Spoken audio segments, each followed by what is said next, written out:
Assalamualaikum warahmatullahi wabarakatuh. Perkenalkan, nama saya Afia Nur Fadilah. Nomor induk mahasiswa 16016200081 dari Program Studi Pendidikan Jasmani Angkatan 2020. Di sini saya akan menjelaskan tentang renang pertolongan atau water rescue. Water rescue adalah teknik pertolongan yang dilakukan di dalam air atau tindakan penyelamatan secara efektif dan efisien. Karena tingginya resiko kematian dalam air, maka mempelajari pertolongan di dalam air menjadi kewajiban untuk setiap rescuer. Kegiatan pertolongan atau penyelamatan serta cara pemindahan korban dari perairan seperti kolam, sungai, dan laut. Syarat untuk menjadi penolong: pertama, berani; 2, mempunyai niat; 3, sehat jasmani dan rohani; 4, bisa berenang; 5, punya kemampuan untuk menolong atau berpengetahuan; 6, fisik yang sehat; 7, kepercayaan diri; dan 8, keahlian. Prinsip-prinsip penyelamatan. Pertama, perhitungan dan pertimbangan adalah kemampuan rescuer untuk memilih dan menentukan keahlian dan keterampilan yang dimiliki, serta metode yang harus dilakukan. Rescuer akan lebih mudah memilih prosedur pertolongan yang paling cepat dengan resiko yang sangat kecil. Yang kedua, pengetahuan. Pengetahuan adalah hal yang sangat diperlukan untuk diterapkan di setiap langkah usaha pertolongan, mengingat banyaknya bahaya yang dapat terjadi di dalam air. Yang ketiga, keterampilan seorang rescuer. Seorang rescuer harus memiliki keterampilan dan keahlian pada semua aspek pertolongan saat penyelamatan korban. Yang keempat, kesiapan fisik. Selain pengetahuan, keterampilan, dan kemampuan, seorang rescuer juga harus memiliki fisik yang siap untuk melakukan penyelamatan.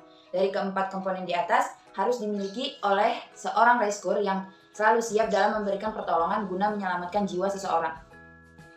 Penyebab orang tenggelam yaitu tidak bisa berenang, kram atau kejang otot, panik, faktor kesehatan, air yang terlalu dalam, atau bunuh diri. Hal yang harus dilakukan sebelum menolong korban, pertama itu pengamatan, yaitu pengamatan terhadap kondisi air, kenali tepi atau pinggiran air, ketahui kedalaman air, perhatikan kuatnya arus. Jika ingin memotong atau menyeberang air, jangan 90 derajat tetapi ikuti arus. Teknik menolong orang yang tenggelam. A. Raih korban dengan tangan atau alat tertentu jika korban belum terlalu jauh dengan kita. Usahakan memakai alat yang bisa terapung. B. Lempar. Lempari korban dengan benda yang bisa terapung. Dan tarik korban pelan-pelan, lalu angkat korban keluar dari air. C. Dayung. Dekati korban dengan perahu, lalu angkat korban dari dalam air ke atas perahu. D. Renang. Dekati korban dengan berenang, tarik korban dari belakang, dan tenangkan, bawa korban keluar dari air.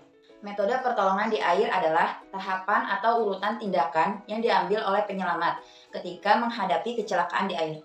Metode ini merupakan penyelamatan yang paling efektif dalam memberikan pertolongan kepada korban yang terancam dari bahayanya tenggelam. Ada beberapa metode pemberian pertolongan di air.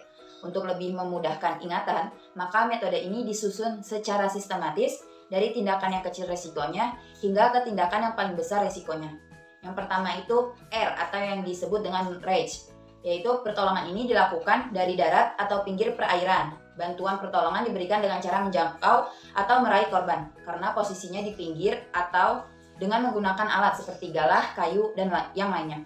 Yang kedua, T atau throw, yaitu merupakan tahapan lanjutan dari rage yang mana pertolongan diberikan dengan cara melempar alat, batu apung ke posisi korban di pinggir atau di tempat yang aman.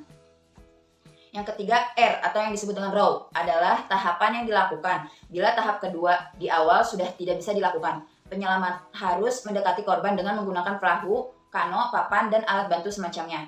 Setelah dekat dengan korban, kembali gunakan tahapan rage atau throw.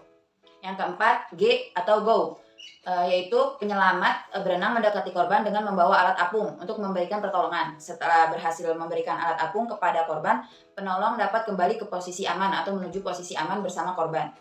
Yang kelima itu T atau throw and carry. Metode ini adalah metode yang paling beresiko bagi penyelamat karena penyelamat harus kontak langsung dengan korban.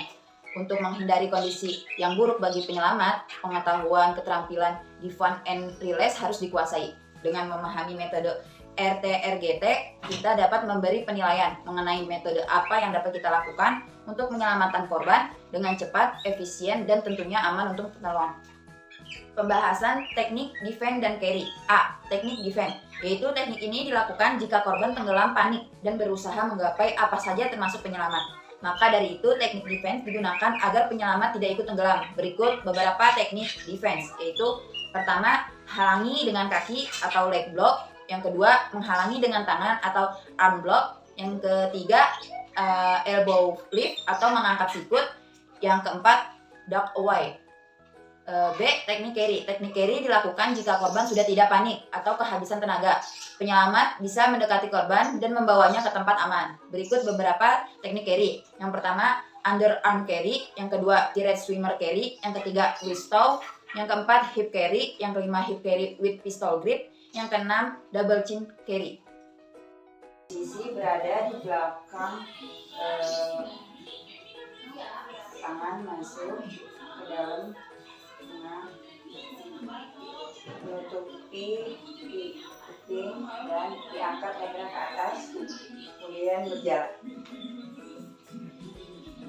Berada di belakang peserta, tangan masuk satu, ini yang ini dengan ke belakang.